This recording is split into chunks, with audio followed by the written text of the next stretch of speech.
Victoza, Ozempic, Saxenda, análogos de GLP-1.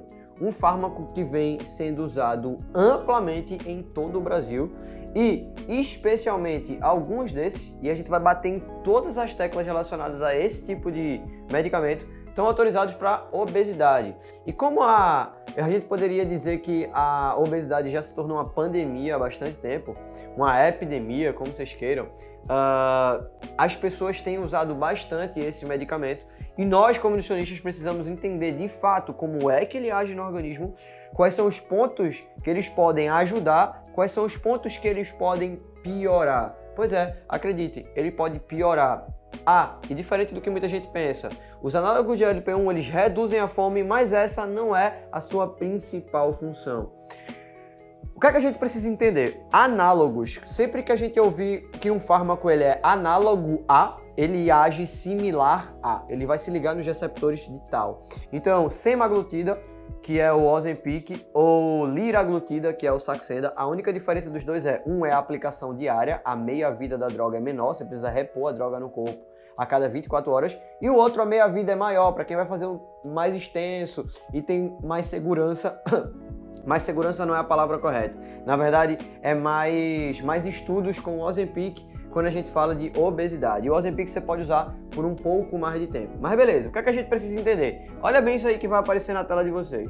Então, aí a gente vê a foto de toda a funcionalidade do que é o teu GLP-1. Então, o GLP-1 tem função anti-inflamatória, tem função termogênica, olha só. Repara, tem função termogênica, ele melhora a perfusão, a lipólise e o update de glicose das tuas células brancas, ou seja, melhora a tua capacidade de chegada de sinal, chegada de sangue. Por que, pessoal, isso é importante? Porque quando tu chega pouco sangue, chega pouco oxigênio, tu tem hipóxia tecidual. Quando tu tem hipóxia tecidual, o tecido necrosa, o tecido morre ali naquele local e isso causa uma série de alterações metabólicas que culminam com um aumento da inflamação. Então é muito importante chegar sangue na tua célula. E claro, se chega sangue, chega também lipólise, chega sinal, beleza? No nosso fígado ele diminui a esteatose, então diminui a gordura no fígado e diminui a ApoB100. O que a ApoB100 faz? Ela coloca LDL dentro da tua célula. E como se não bastasse, ele diminui todo o andamento do teu trânsito intestinal, da tua boca até o ânus, então do início até o fim você tem redução da motilidade. Isso faz a comida ficar mais tempo no trânsito e obviamente se torna mais fácil ou mais difícil ingerir mais caloria. É por isso que esse remédio vem sendo amplamente utilizado. Qual é o grande problema? O grande problema é que dependendo da dose, geralmente dosagens acima de 0,75 e como que geralmente é as doses. Você toma 0,25 do Ozempic por uma semana, depois toma 0,5, depois 0,75, depois 1. Tá? Existem estudos que vão até 2. Mas enfim, o que a gente precisa ter em mente? Depende da terapia que o médico escolheu. Lembrando que é um remédio de prescrição médica, como todo remédio. Mas a gente precisa entender porque cada vez mais tu vai receber pessoas no teu consultório que estão usando esse tipo de medicamento.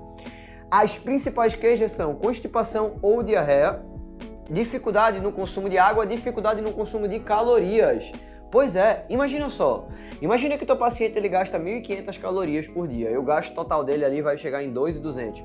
Mas o cara tá comendo 600 calorias. Isso é saudável? A gente sabe que não é. Então, o Ozempic, em algumas pessoas, ele tira tanto a fome, ele enjoa tanto que o cara não consegue comer o mínimo suficiente para nutrir a tireoide, o mínimo suficiente para ter um intestino fluido, não toma água suficiente para se hidratar e com isso ele perde peso, mas fica parecendo aquela gelatina. Perde muita massa muscular e perde pouca gordura. Então, tu como nutri e eu como nutri, o que é que a gente tem que fazer quando a gente percebe que o paciente não está comendo o mínimo? Entrar em contato com um médico para falar com ele. Olha só, ele não está conseguindo comer um mínimo desse jeito. É questão de meses que ele vai piorar a parte metabólica. Então, tu precisa pensar nisso globalmente, porque não é quanto menos melhor. É o menos, só que na medida correta. Volta lá para a imagenzinha. Ali no kidney, que seria o rim, tu vai ver que ele aumenta a tua diurese, ou seja, a tua excreção de água, e aumenta a tua natriurese, a excreção de sódio.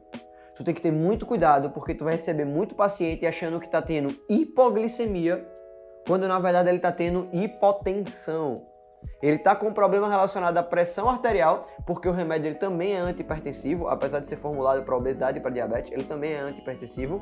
Então, automaticamente, ele pode confundir, já que os sintomas são muito parecidos. Então, não é comum eu receber paciente achando que está com hipoglicemia por conta do remédio que é para diabetes, quando na verdade é hipotensão. Lembrando, uma das principais funções dele é te manter 24 horas sobre efeito do GLP-1, que tem todos esses efeitos que vocês podem ver nessa imagem, que vale muito a pena tu salvar essa imagem, porque quando tu vai ver lá em cima, a nível de brain, a nível de cérebro, tu vai notar que ele diminui a tua ingestão de comida, mas ele também diminui a tua ingestão de água. Então tu precisa estar muito ligado na tua ingestão de água do teu paciente. E por último, mas não menos importante, quando a gente fala de estômago, ele diminui a acidez estomacal. Por quê? Porque comida mal digerida fica no estômago. Quanto mais tempo fica comida no estômago, automaticamente menos comida passa para o intestino e com isso o teu trânsito fica mais lento. Então é uma maneira de lentificar o estômago. Só qual é o grande problema? Comida mal digerida, quando chega no intestino, é alimento para bactérias ruins e pode botar o teu paciente num ciclo onde ele vai desenvolver disbiose e leaky gut, que é o tema da nossa próxima aula. Gostou disso? Não deixa de anotar os principais insights. Tu vai pegar muita gente no teu consultório fazendo esse tipo de medicamento e é de suma importância tu saber fazer uma orientação adequada. Beijo do Nutri.